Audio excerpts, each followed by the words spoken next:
Hello méchant, j'espère que vous allez bien, moi je vais très bien. Aujourd'hui, je vous envoie au Maroc des sphinx.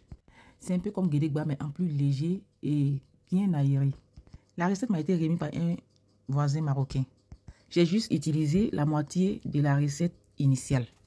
Alors c'est 400 g de farine type 45, 3 g de sel, 4 g de sucre, 12 g de levure fraîche ou 6 g de la déshydratée et 330 ml d'eau tiède.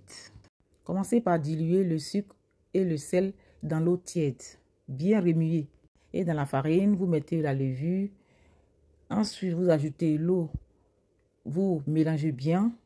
Vous pétrissez 5 minutes. Vous filmez. Vous laissez reposer 15 minutes et vous récupérez la pâte. Vous pétrissez pour homogénéiser la pâte.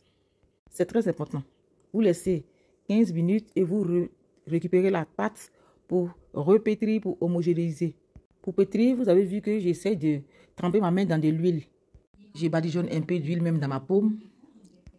Une fois la pâte bien homogène, je vais filmer et je vais laisser dans un endroit tiède monter ou doubler de volume.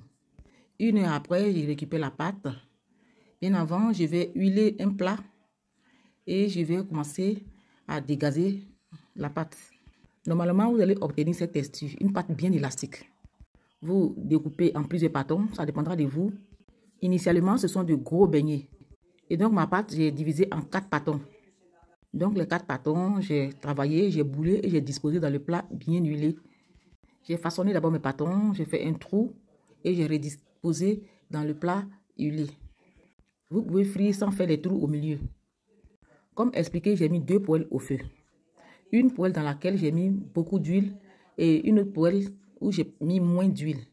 Cette technique de 2 poêles permet aux sphinx de gonfler et d'avoir de jolies bulles. Non seulement de jolies bulles et éviter des sphinx pâteux à l'intérieur.